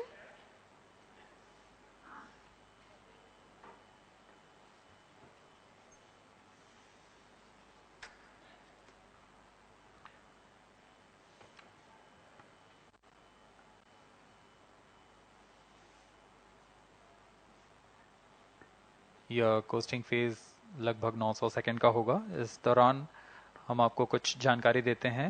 Lagrange point से जुड़ी कुछ रोचक तथ्य भी हैं, जैसे कि इस पॉइंट का नाम एक इटालियन फ्रेंच गणितज्ञ जोसेफ लुइग लैग्रेंज के सम्मान में रखा गया था। उन्होंने 1972 में इसे अपनी तकनीकी प्रपत्र जनरल 3 बॉडी प्रॉब्लम में वर्णित किया है, लेकिन इससे पहले भी 3 पॉइंट L1, L2 और L3 को खोजने का श्रेय स्विस गणितज्ञ लियोनार्ड आयलर को जाता है। L1 पॉइंट पर नासा ने पहले ही सोलर एंड हेलियोस्फेरिक ऑब्जर्वेटरी सोहो को पहुंचा चुका है और विश्व प्रसिद्ध जेम्स वेब टेलीस्कोप को L2 लैग्रेंज पॉइंट पर स्थापित किया गया है। L1 की पृथ्वी से सूर्य की दिशा में दूरी लगभग 15 लाख किलोमीटर है और इसे हम एस्ट्रोनॉमिकल यूनिट में 0.01 एस्ट्रोनॉमिकल यूनिट कह सकते हैं। यह पृथ्वी से सूरज की दूरी का केवल 1% है।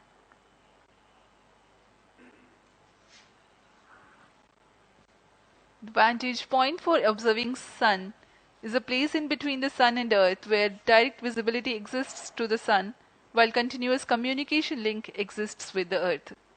These observations will generate a forewarning about disturbances in near-Earth space environment which could pose danger to the communication systems and spacecrafts.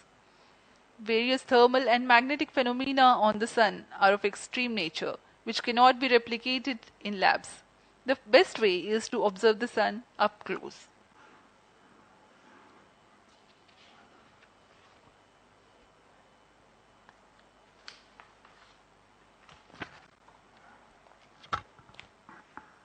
The distance between the Earth and Sun is approximately 150 million kilometers. At the central region of the Sun, known as core, the temperature can reach as high as 15 million degrees Celsius. Power source for the Sun is nuclear fusion of hydrogen atoms that takes place in the core. The visible surface of Sun is relatively cool and has a temperature of about 5,500 degrees Celsius.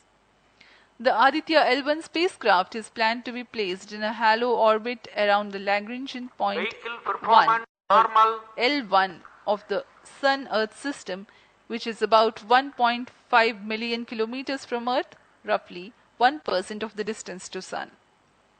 A halo orbit is a periodic three-dimensional orbit near the Lagrange point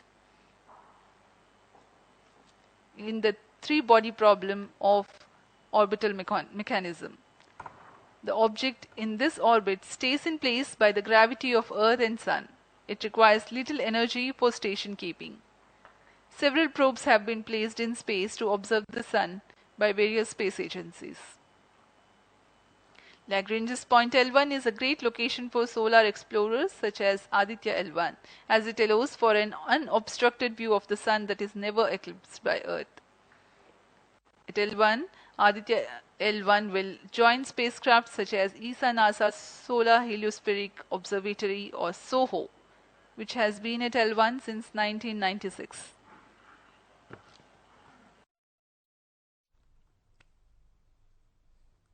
तो देखिए, भारत का पहला solar mission L1 जो है वो launch हो गया है और जिस तरह से कहा जा रहा है कि चंदा मामा के बाद अब सूरज पर हुंकार भरने की तैयारी है भारत की। और देखिए, इसी पर बातचीत करने के लिए विनय ठाकुर लगातार हमारे साथ बने हुए हैं, अंतरिक्ष मामलों के ये जानकार हैं।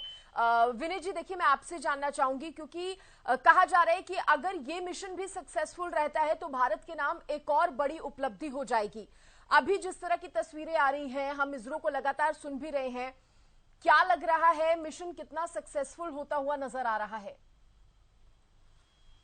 देखिए, निश्चित तौर पर ये हमारा मिशन के वैज्ञानिकों ने मेहनत की है और जिस हिसाब से हमारा ये पीएसएलवी लॉन्च व्हीकल जितना सक्सेसफुल रहा है पिछले अभियानों में, और सबसे महत्वपूर्ण बात जो इन अभियानों में होती है वो दो चीजें होती है, तो वो कैलकुलेशन और ट्रैकिंग। इन दोनों मोर्चे पे हमारी जो है पिछला ट्रैक रिकॉर्ड काफी अच्छा है। हमने पिछले अभियानों से काफी सबक ली है, चाहे वो सॉफ्टवेयर का ग्लिच हो, और हम जानते हैं कि सॉफ्टवेयर में इंडिया जो है वो एक सुपर पावर बन गया है। तो हमारे मैथमेटिकल साइंसेस हो, कैलकुलेशन की बात हो, और हम काफी इन मामलों में दुनिया से कदम मिलाते बिल्कुल से आगे चल रहे हैं।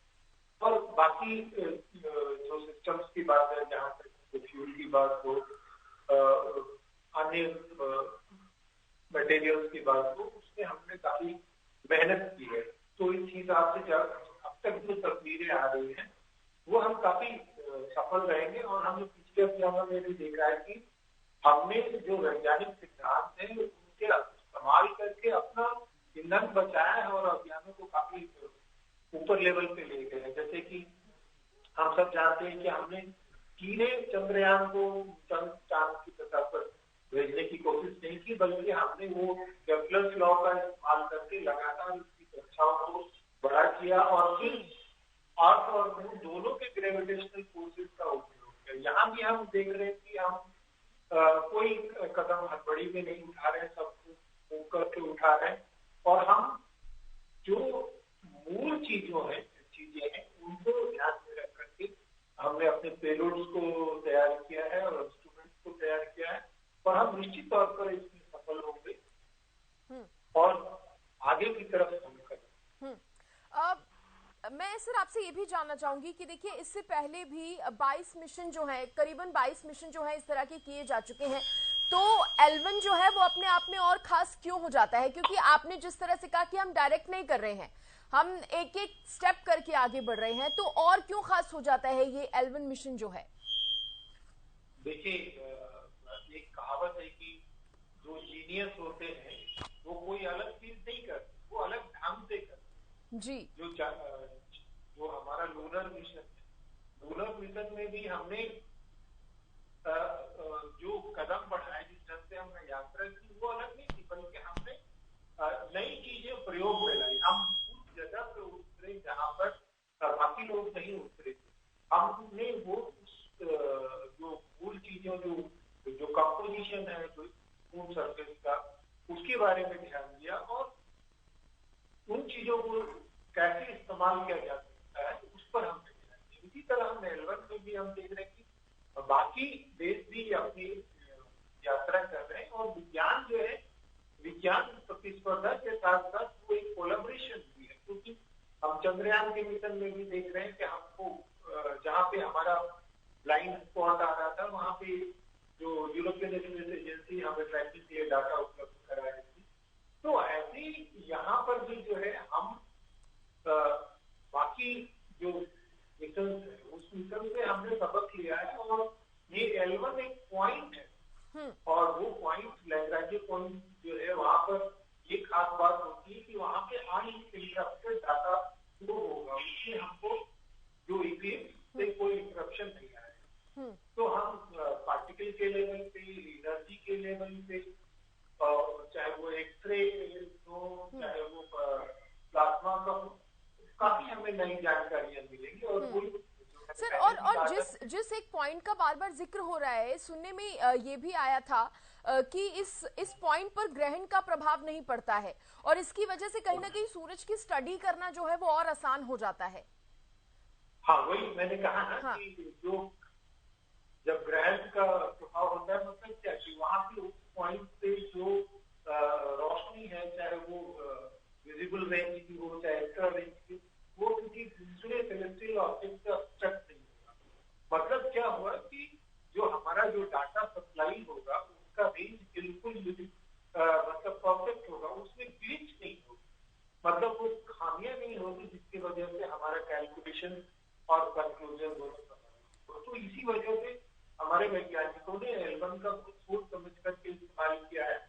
और देखिए वो L1 का चुनाव भी वो देखिए कि वहां पर पृथ्वी का गुरुत्वाकर्षण और सूर्य का गुरुत्वाकर्षण दोनों बराबर होता है। मतलब क्या है कि वहां जो फील्ड होगी, चाहे वो ग्रेविटेशनल फील्ड हो चाहे वो मैग्नेटिक फील्ड हो, वो बिल्कुल एक न्यूट्रल 0 पॉइंट होगा, तो दोनों का इंटरफेरेंस नहीं होगा। मतलब जो हमको जो ऑब्जर्वेशन होगा वो ऑब्जर्वेशन प्योर होगा, चाहे वो अर्थ का मैग्नेटिक फील्ड हो चाहे वो सन का मैग्नेटिक। और उसमें जो चेंजेस, जो टेम्पोररी चेंजेस आ रहे हैं, चाहे वो सोलर विंड की तरफ से हो या कोरोना लूप की तरफ से हो, तो उसका क्या इम्पैक्ट हो रहा है, कैसे चेंज हो रहा है मैग्नेटिक फील्ड या ग्रेविटेशनल फील्ड, वो जो है हमें एक नई दृष्टि देगा।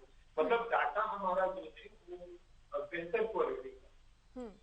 सर, अगर मैं आपसे आम बोलचाल की भाषा में समझना चाहूं, क्योंकि जो आम लोग हैं उनके अंदर ये सवाल भी उठ रहे हैं तमाम कि हम ये जो मिशन लॉन्च होते हुए देख रहे हैं, इससे भारत को आगे आने वाले समय में क्या फायदा होगा? क्योंकि अभी जिस मिशन को हम देख रहे हैं, हालांकि उसमें अभी समय लगेगा, अभी जिस तरह से कहा जा रहा है कि 4 महीने की करीबन जो है वो लग सकते हैं सक्सेसफुल होने में, तो आगे आने वाले समय में, क्योंकि प्रेयर हर एक आम नागरिक भी कर रहा है, भले ही उसको इस बात की नॉलेज हो या ना हो, वो भी ये उम्मीद कर रहा है, प्रार्थना कर रहा है कि ये भी मिशन सक्सेसफुल रहे। भारत कितना मजबूत होगा इससे?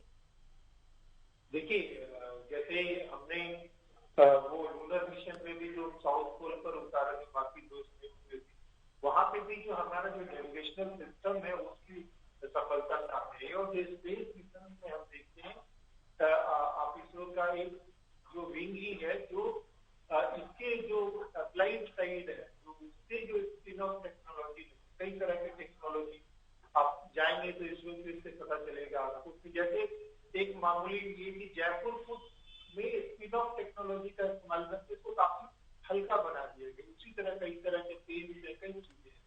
तो इसी तरह यहाँ भी अगर जब हम अध्ययन करेंगे तो हमारा जो कम्युनिकेशन इंस्ट्रूमेंट होगा, जो सिस्टम होगा, उसको हम बाकी जो रेडियो वेव्स के डिस्टर्बेंसेस हो या मैग्नेटिक वेव्स के, उससे हम पूरी तरह से फ्री कर पाएंगे और उसके रेंज को भी विस्तार कर पाएंगे। जब प्योर साइंस की बात होती तो हमको थोड़ा इंतजार करना होता है। तो इसीलिए हम ये सब जो अभियान है, इस अभियान में हमें धीरज से काम लेना चाहिए। और कुछ अभी चीजें खुलनी, जैसे आग के आविष्कार के बाद से आपका पूरा आहार प्रणाली, खेती, सारी चीजें बदल गई। वैसे ही जब प्योर साइंस में जो नई टेक्नोलॉजी आती है तो उस हिसाब से, चाहे वो प्रोडक्शन साइकिल हो, प्रोडक्शन का तरीका हो, चाहे वो ट्रांसपोर्ट हो, चाहे वो कम्युनिकेशन, यहाँ हम देख रहे हैं कि आदित्य L1 मिशन में जो हमारा अध्ययन का जो क्षेत्र है वो पार्टिकल का कैरेक्टर, उसके एनर्जी फील्ड, उसकी डायनामिक्स, उसका कंपोजिशन, इन सब का हमको अध्ययन करना है। और इसकी जब बेहतर समझ होगी तो हम उसका एप्लीकेशन मटेरियल साइंस में, उसका एप्लीकेशन कम्युनिकेशन में, उसका एप्लीकेशन अन्य जगहों में कर पाएंगे। तो निश्चित तौर पर ये जो है हमारा एक ऐसा कदम है जिसमें हम ना केवल आत्मनिर्भरता बढ़ाएंगे विज्ञान के क्षेत्र में, बल्कि दुनिया को भी एक दिशा दे पाएंगे। बिल्कुल। और हम जब पहले भी चंद्रयान का जिक्र कर रहे थे, जब हमने उस पर चर्चा की थी, तो सर एक बहुत बड़ी और अहम बात ये भी कही गई थी कि सिर्फ इससे देश को वैज्ञानिक तौर पर ही फायदा नहीं होगा, बल्कि अगर राजनीतिक तौर पर भी देखा जाए तो उसमें भी फायदा होगा, क्योंकि और देशों का जो ट्रस्ट है वो भारत पर और ज्यादा बढ़ेगा। देखिए, जब राजनीति की बात होती है, जियो पॉलिटिक्स की बात होती है, तो उसमें दोनों चीजें काम करती है। एक तो हार्ड पावर, एक सॉफ्ट पावर। एक देश के रूप में आपकी कितनी साख है टेक्नोलॉजिकल एडवांस के मामले में, अन्य मामले में। देखिए, जब हमारा चंद्रयान वहां गया है, तो वहां पर भी जो बात आ रही है वो ये कि अगर हमें हाइड्रोजन मिलता है, अगर हमें वहां पे हीलियम मिलता है, अगर हमें वहां पे रेयर अर्थ एलिमेंट, तो वहां पर हम ऐसी चीजें कर सकते हैं ऊर्जा के रूप में। अब यहाँ हमने आदित्य भेजा, तो आपने देखा वो जो न्यूक्लियर एनर्जी की जो बात होती है उसमें फ्यूजन और फ्यूजन, यहाँ चंद्रयान में भी आपने देखा होगा कि ये बात कही गई कि अगर हम हीलियम वहां मिल जाता है वहां की अलग परिस्थितियों की वजह से, तो हम फ्यूजन बेस्ड न्यूक्लियर एनर्जी बना सकेंगे, और वो उसको कंट्रोल करना आसान होता है और अनलिमिटेड एनर्जी। तो हमारा पूरा जो परिदृश्य है एनर्जी का और अर्थव्यवस्था का, वो बदल जाएगा। इसी तरह यहाँ भी जो हम सब जानते हैं कि सूरज की जो गर्मी जो है वो फ्यूजन प्रोसेस से आ रही है, जितनी एनर्जी उससे निकल रही है, हम उसका बेहतर अध्ययन कर पाएंगे। तो इस तरह से पार्टिकल को भी, क्योंकि वहां पे हमको प्लाज्मा में जो है जो पार्टिकल्स है वो प्योर फॉर्म में मिलते हैं, तो हम उसको बेहतर अध्ययन कर सकते हैं और वो हमको बहुत समझ देगी आगे के। एक थोड़ा सवाल एक सर मेरे मन में ये भी आया है, क्योंकि देखिए क्योंकि हम लोग इस तरह के सवाल इसलिए उठाते हैं क्योंकि हम कहीं ना कहीं इन साइंटिफिक चीजों से, वैज्ञानिक चीजों से थोड़ा दूर है, और आम लोगों के जहन में भी इस तरह के सवाल आ जाते हैं। सर सवाल ये है कि इस तरह की जो चंद्रयान की बात करें, L1 की बात करें, तो सूरज की आंख को ये कैसे झेल लेते हैं? क्योंकि अब तक हमने बचपन से जो सुना है, सूर्य की गर्मी या सूर्य की किरणें इतनी तेज होती हैं कि उसके पास कोई जाएगा तो जल जाता है, तो फिर भी इतनी भयंकर गर्मी होने के बावजूद ये पिघलते क्यों नहीं है? अगर आप इसको भी समझा पाए तो। देखिए, जो सूरज से इतनी गर्मी होती है उसका अलग अलग रेंज होता है, और अलग अलग जो हम वहां पर जो स्पेस ऑब्जेक्ट भेजते हैं तो उसके मटेरियल जो है अलग इस्तेमाल करते हैं। दूसरी बात ये कि ऐसे हम चीजों का आवरण बनाते हैं जिसका मेल्टिंग पॉइंट काफी हाई होता है। तो और दूसरी बात ये कि जो जहाँ तक आम लोगों के विश्वास की बात है, वो कई बार शायद ऐसा होता है कि हम विज्ञान की बातें जो है वो आम बोलचाल की भाषा में आम लोगों तक नहीं पहुंचा पाते, क्योंकि वो स्पेशल नॉलेज होता है, वो एक गैप होता है साइंस कम्युनिकेटर का, जिसकी वजह से कई सारी जो है भ्रांतियां होती है लोगों के बीच। सर इससे पहले जो मिशन और भी लॉन्च हुए हैं इस तरह के, उनसे कितना फायदा हुआ है? ये इस लॉन्च से या पिछले लॉन्च? सर भारत के अलावा जो और कंट्रीज ने इस तरह के मिशन पहले भी लॉन्च किए हैं, उन कंट्रीज को कितना फायदा हुआ है इससे? देखिए, जब हम प्योर साइंस की बात करते हैं तो उसका नफा नुकसान जो है वो केवल मॉनेटरी टर्म्स में नहीं होता। जैसे आप पिछले अभियानों को लेकर के तुलना करके आप समझ सकते हैं कि पहले जो हमारा स्पेस मिशन था वो काफी पीछे था, तो हमें काफी सारे डाटा जो है वो बाहर दूसरे देश के एजेंसी को लेना पड़ता था। अब जो हमने सैटेलाइट या स्पेस साइंस में प्रगति की है, तो हम इस स्थिति में है कि हम अपने हमारा जो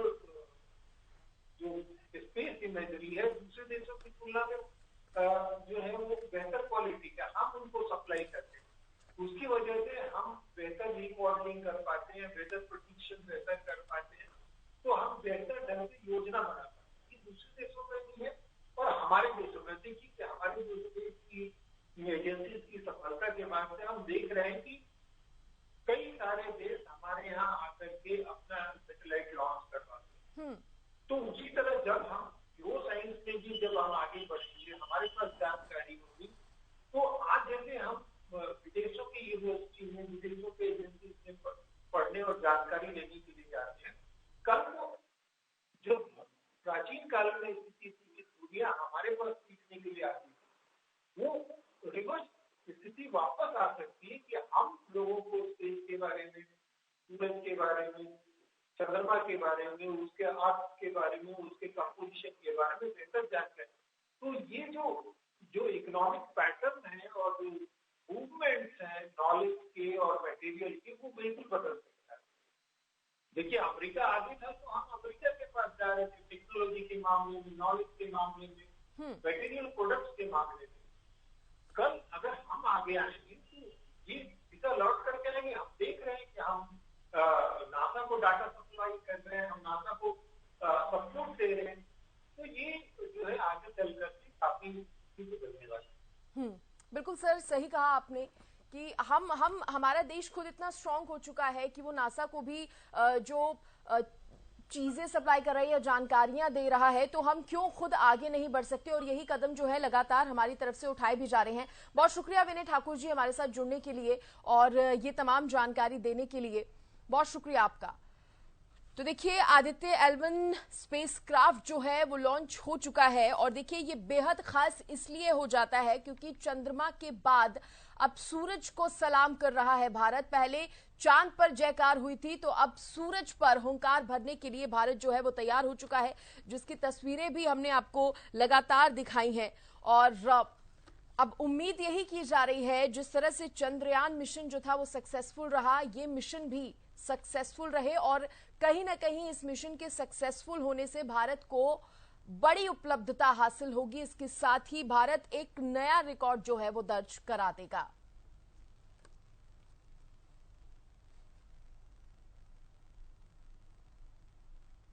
और फिलहाल इसी के साथ इस बुलेटिन में इतना ही। आप देखते रहिए हरियाणा न्यूज। नमस्कार।